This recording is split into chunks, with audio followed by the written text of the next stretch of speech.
চৈত্র মাসের শেষে যে গাজনটা হয় সেটা কম বেশি অনেক জায়গাতেই হয়ে থাকে। আর এই গাজনটা প্রায় সব গ্রামেই হয়ে থাকার কারণে কোনো গ্রামে খুব ধুমধামে হয়, তো কোনো গ্রামে টুংটাং করে হয়। আমাদের গ্রামে না ধুমধামে হয় না টুংটাং করে হয়, ওই মাঝামাঝি থাকে। আর চৈত্র মাসের সংক্রান্তি, আর আজ হচ্ছে দিন গাজনের দিন। দিন গাজনের দিনকে আমাদের গ্রামে গুড় পিঠে করার নিয়ম আছে। সকাল সকাল মা সব কাজ বাগিয়ে আগে গুড় পিঠে করে নিয়েছে, আর সেই গুড় পিঠে বসে বসে লকডাউন খাচ্ছিল। তারপর দুপুরে খাওয়া দাওয়া শেষ করে ওই 4টে নাগাদ রেডি হয়ে সবাই বেরোলাম গাজন দেখার জন্য। আমাদের এখানে দিন গাজনটা বেশ ভালোভাবেই হয়, তবে রাত গাজনটা কিন্তু তার উল্টো।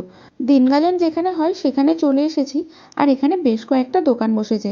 দুটো খেলনার দোকান, বেশ কয়েকটা খাবারের দোকান, কয়েকটা ফুচকা স্টল, কয়েকটা আইসক্রিমের স্টল, আশেপাশে দু একটা গ্রামের লোকজন, তারপর ভোক্তে, ঢাক ঢোল এইসব নিয়ে গাজন। মধ্য কথা, এই ছোট্ট গাজনটাকেই আমাদের গ্রামের মানুষেরা বেশ ভালোভাবে উপভোগ করে। এই যে এখন গাজনের পুজো শুরু হচ্ছে, ঘাট পুজো কিছুক্ষণ আগেই করা হয়েছে। প্রথমেই তোমরা ঘাট পুজোর ভিডিওটা দেখে নিয়েছো, ওটা ঘাট পুজো করেই নিয়ে আসছিলো, তখন আমি ভিডিওটা করেছি। এখন মূল পুজোতে বসেছে।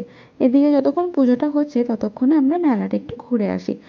মেলা মানেই জিলিপি আর পাঁপড় ভাজা। গরম গরম জিলিপি খেতে কার কার ভালো লাগে একটু কমেন্ট করে জানিও তো। আমি মিষ্টি জিনিস অতটাও পছন্দ করি না, আমি ওই টক নুন ঝাল মুখরোচক খাবার খেতে পছন্দ করি। আর ফুচকা যেখানেই থাকে, ফুচকার গাড়ি দেখলেই আমার পাটা অটোমেটিক সেখানে দাঁড়িয়ে যায়। ফুচকা, বারো ভাজা, বাদাম, ঘুগনি, কি কি না খাইনি। মনে হয় গাজনতলায় যা কিছু ছিল সব কিছুই ট্রাই করা হয়ে গেছে, শুধু পাঁপড়টা খাইনি। পাঁপড়টা মা বলেছিল এখানে খাস না, বাড়িতে গিয়ে বানিয়ে দেবো তখন খাস। ও সরি, বাড়িতে গিয়ে ভেজে দেবো তখন খাস। ওখানে পুজো বোধহয় শেষ হয়েছে, তাই ভক্তেগুলো এখন ধর্মরাজ তলায় যাচ্ছে গড়ের সেবা দেওয়ার জন্য। গড়ের সেবা দেখার জন্য দেখো কত মানুষ ভিড় করেছে। কিছুক্ষণ আগেই দেখছিলে না গাজনতলাটা একদম ফাঁকা, কিন্তু এরপরেই দেখতে পারবে গাজনতলায় কেমন ভিড়টা লাগে। দিন গাজন তো দিনের বেলা হয়, আর ওই 3টে, সাড়ে 3টে, 4টের দিকে প্রচণ্ড রোদ থাকে, তাই অত রোদে মানুষজন আসে না। রোদ পড়লে আস্তে আস্তে মানুষজন আসে। আমরা তো অনেকক্ষণ গাজনতলার মধ্যে ঘোরাঘুরি করছি। গরম করছিল তাই একটা কুলফি নিয়ে নিলাম। এক চুমুক দিতেই কুলফির জল শেষ, তাই আর এক হাতা জল চেয়ে নিলাম। তার মধ্যেই দেখি ভক্তেরা প্রণাম খাটতে শুরু করেছে।